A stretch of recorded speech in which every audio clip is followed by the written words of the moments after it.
बघूया Maharashtra live superfast.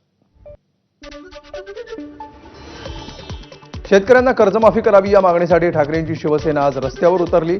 Uddhav ठाकरेंच्या नेतृत्वामध्ये छत्रपती संभाजीनगरमध्ये हंबरडा मोर्चा काढण्यात आला। ठाकरेंच्या शिवसेनेच्या नेत्यांसह मोठ्या संख्येने कार्यकर्ते आणि शेतकरी या मोर्चामध्ये सहभागी झाले होते। छत्रपती संभाजीनगरमधील मोर्चा दरम्यान उद्धव ठाकरेंनी सरकारवर जोरदार हल्लाबोल केलाय। शेतकऱ्यांच्या कर्जाचं पुनर्गठन नाही तर संपूर्ण कर्जमाफी करा अशी मागणी ठाकरेंनी केली। कर्जमाफी केली नाही तर रस्त्यावर उतरू असा इशाराही ठाकरेंनी दिलाय। तर दिवाळीनंतर प्रत्येक जिल्ह्यातील शेतकऱ्यांच्या भेटी घेणार असल्याचंही ठाकरेंनी म्हटलं।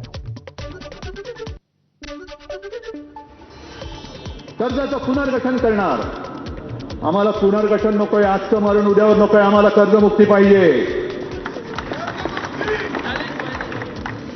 मग आपल्या मुख्यमंत्र्यांनी असं काहीतरी ते बोललेत म्हणे यांना अधिकार काय, मला अधिकार आहे, कारण मी मुख्यमंत्री असताना मी तुम्हाला कर्जमुक्त करून दाखवलं होतं तर हो बोला, नाही तर नाही बोला। आज हंबरडा मोर्चा नाहीये, हा इशारा मोर्चा आहे। सरकारला आम्ही इशारा देतो आहोत की जर तुम्ही कर्जमुक्त केलं नाहीत तर आम्ही फक्त मराठवाडा नाही तर अख्खा महाराष्ट्रातला शेतकरी रस्त्यावरती उतरून तुमचा विरोध केल्याशिवाय राहणार नाही। अख्ख्या महाराष्ट्रातल्या शेतकऱ्यांना मी आवाहन करतो, शिवसेना आता लक्ष ठेवेल यांनी जाहीर केलेल्या पॅकेजवरती एक तर दिवाळीच्या आज जे जाहीर केले ते तुम्ही पहिले द्या, आणि दिवाळीनंतर सुद्धा मी मराठवाड्यातच नव्हे तर संपूर्ण महाराष्ट्रामध्ये प्रत्येक जिल्ह्यात जाऊन शेतकऱ्यांना भेटणार आहे। प्रत्येक ठिकाणी विचारणार, दादा तुला किती पैसे मिळाले, तुझं किती नुकसान झालं होतं, विम्याचे पैसे मिळाले की नाही, कर्जाचे पुनर्गठन नाही, कर्ज माफ झाले की नाही। सरकार 3.5 लाख हेक्टरी मनरेगा योजनेतून देणार असेल तर त्यातील 1 लाख रुपये दिवाळीपूर्वी शेतकऱ्यांच्या खात्यामध्ये जमा करा असा सल्ला उद्धव ठाकरेंनी सरकारला दिला। मोलमजुरी करणाऱ्यासाठी रोजगार हमी योजना, आता त्यातनं 3.5 लाख रुपये मुख्यमंत्री कसे देणार, आणि म्हणून मी त्यांना सांगितलं की तुम्ही 3.5 लाख रुपये पर हेक्टरी मदत मनरेगातून करणार असाल तर त्यातले किमान 1 लाख रुपये दिवाळीपूर्वी शेतकऱ्याच्या खात्यात टाका। उद्धव ठाकरेंच्या हंबरडा मोर्चावर एकनाथ शिंदेंनी जोरदार टीका केली आहे। कधी उंबरठाही न ओलांडणारे आता हंबरडा फोडू लागलेत असं शिंदेंनी म्हटलंय। तर गद्दारांना उत्तर देत नाही असं प्रत्युत्तर उद्धव ठाकरेंनी दिलंय। हंबरडा मोर्चा कसला हंबरडा, जे उंबरठाई न ओलांडणारे आता हंबरडा फोडायला लागलेत। सत्ता गेली तेव्हा हंबरडा फोडला, खुर्ची गेली तेव्हा हंबरडा फोडला, आणि आता देखील मी आपल्याला सांगतो हे पुतना मावशीचं प्रेम आहे, हे निव्वळ शेतकऱ्यांच्या नावावर केलेलं राजकारण आहे।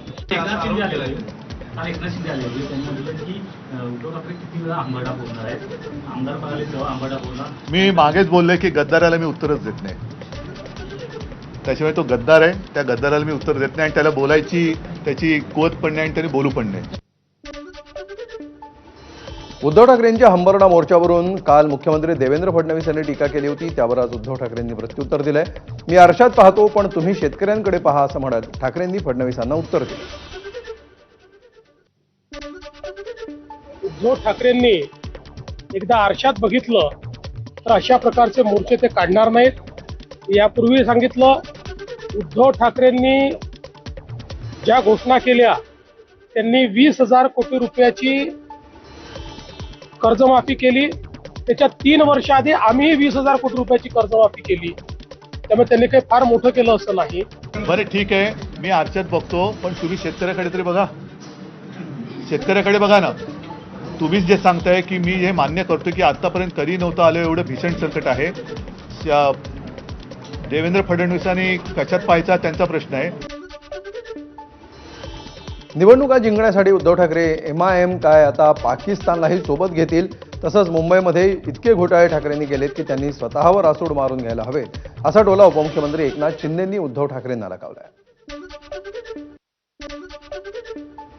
MIM काय आहे ते उद्या पाकिस्तानला सोबत घेतील निवडणुका जिंकण्यासाठी, त्यांचा काही भरोसा राहिलेला नाही। त्यांना निवडणुका जिंकण्यासाठी जे काही करता येईल ते करू शकतात, कारण त्यांनी बाळासाहेबांचे विचार 2019ला सोडलेले आहेत। मुंबईतील दादरच्या योगी सभागृहामध्ये मृत कबुतरांच्या आत्म्याच्या शांतीसाठी सभेचं आयोजन करण्यात आलं होतं. मुंबईतील कबुतरखाने बंद करण्याच्या निर्णयामुळे अनेक कबुतरांचा मृत्यू झाल्याचं सांगितलं जात आहे आणि त्यांच्या आत्म्याच्या शांतीसाठी ही सभा जैन समाजाकडून आयोजित करण्यात आली होती. दरम्यान कबुतरांसाठीच्या धर्मसभेमध्ये जैन साधू निलेश मुनींनी सरकारला इशारा दिलाय.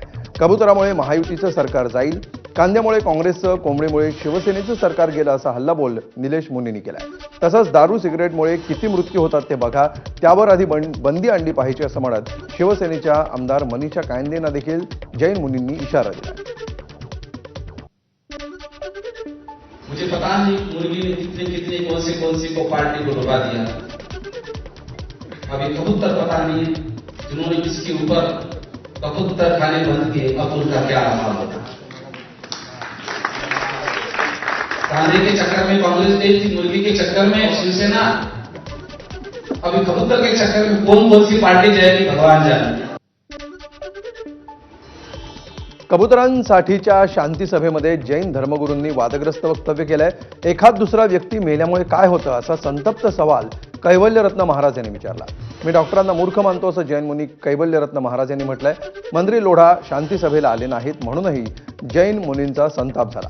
कबुतरखान्यासंदर्भात सरकारची मिलीभगत आहे असा आरोप कैवल्यरत्न महाराज यांनी केलाय.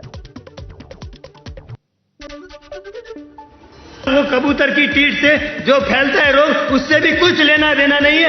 एकाध इंसान मर गया, उससे भी कुछ लेना देना नहीं है. चाहे एक नहीं, हजारों लाखों यूं ही बेगुनाह मर रहे हैं, रोज के बेगुनाह मर रहे हैं. कितनी मूर्खता भाई. किसी की कबूतर की टीट से उसकी जान चलेगी तो क्या टीट से जाएगी. मैं तो डॉक्टरों को भी मूर्ख कहता हूं अगर जो इस तरह से बयान देते हो तो. दरम्यान कबुतराची हत्या म्हणजे शंकरावरच हल्ला करण्याप्रमाणे आहे असं सुरेशजी महाराज यांनी म्हटलंय. तर कबुतरांच्या विष्ठेमुळे मानवाचं मूत्रपिंड साफ होतं, कुटुंबातली भांडणं दूर होतात असा अजब शोध या जैन मुनींनी लावलाय. कबूतर वो प्राणी है जो भगवान भगवती को अमरनाथ में कथा कही थी और वो कथा से कबूतर अमर हो गया था.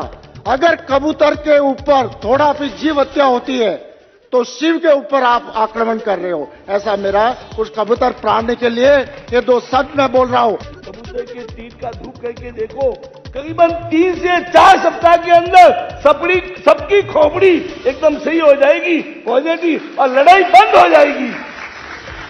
और मेडिकल के बाद जिसकी ट्रीटमेंट नहीं है, वो किडनी जिसकी फेल है, ये कबूतर की ठीक के द्वारा मैंने कईयों के जीवन के अंदर वो किडनी वापस ठीक करवाई जो आज मेडिकल के बाद कोई इसका उपाय नहीं है. तर यावर शिंदेच्या शिवसेनेच्या नेत्या मनीषा कायंदेंनी प्रतिक्रिया दिली आहे. कबूतर हा फक्त पक्षी आहे, कबुतरांमुळे मनुष्यांना हानी होते अशी प्रतिक्रिया मनीषा कायंदेंनी दिली आहे.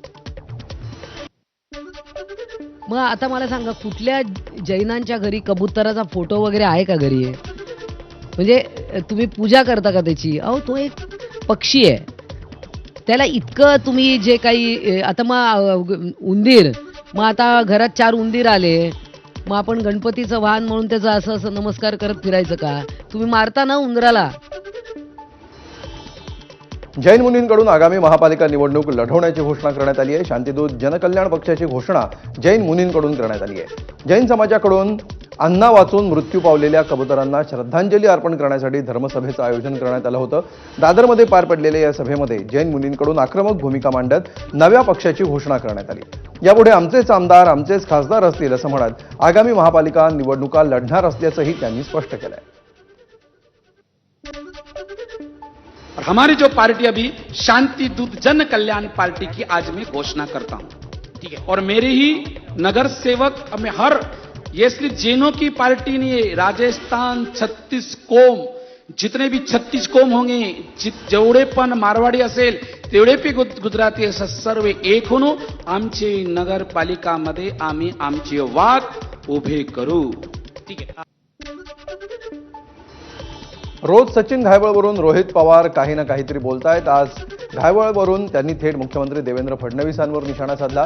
सुजय विखेंसाठी मुख्यमंत्र्यांच्या प्रचार सभेमध्ये सचिन घायवळ व्यासपीठावर असल्याचा आरोप रोहित पवारांनी एक व्हिडिओ दाखवत केला. मुख्यमंत्र्यांनी भाषणाआधी सचिन घायवळचं नावही घेतल्याचा व्हिडिओ त्यांनी समोर आणला. निकालामध्ये आपण जर वाचलं तर याच्यामध्ये स्पेसिफिकली दिलंय की पोलीस विभागाला निलेश गायवळच्या विरोधात पुरावे देता आले नाही आणि पोलीस प्रशासन कुठेतरी कमी पडलं म्हणून त्यांना जो मोका लागला होता, जे तडीपार झाले होते, त्याच्यातून त्यांना सोडण्यात आलं. गुंडाला सहजपणे पासपोर्ट कसा मिळाला असा सवालही रोहित पवारांनी उपस्थित केलाय. तानाजी सावंतांचे पुतणे घायवळ यांचे पार्टनर असल्याचा आरोप देखील रोहित पवारांनी केलाय. मात्र रोहित पवार यांचे स्वतःचे आणि त्यांच्या परिवाराचे फोटो, व्हिडिओ आणि बातम्यांचे क्लिपिंग्स देखील व्हायरल होत आहेत. एका गुंडाला सहजपणे पासपोर्ट मिळतो.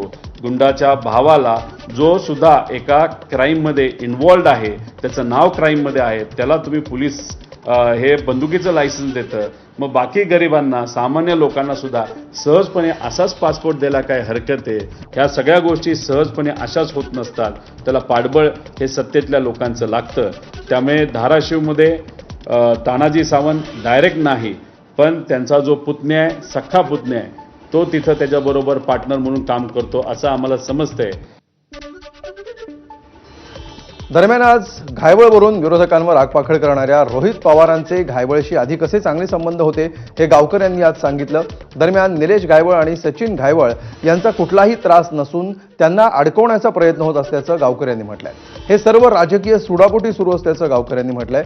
निलेश आणि सचिन घायवळ हे दोघेही आमदार रोहित पवारांसोबत होते. मात्र गावातील गायरान जमीन सोलर प्लांटसाठी रोहित पवारांना हवी होती. त्याला विरोध केल्यामुळे घायवळ बंधूंची त्यांचा दुरावा वाढत गेला असंही गावकऱ्यांनी म्हटलंय. यानंतर त्यांच्यावर रोहित पवारांनी आरोप सुरू केल्याचं नागरिकांनी म्हटलंय. रोहित पवाराचं काम करत होते आणि रोहित पवार या जामखेड कर्जत मतदारसंघातून 43,000 मतांनी निवडून आले. परंतु आता 2024च्या निवडणुकीमध्ये राम शिंदेचं काम करत होते. हे त्यांना खटकलं एकदम जीवाला. त्यांच्यावर इतका राग धरला त्यांनी की त्यांच्यावर काही बी आरोप करायला लागले.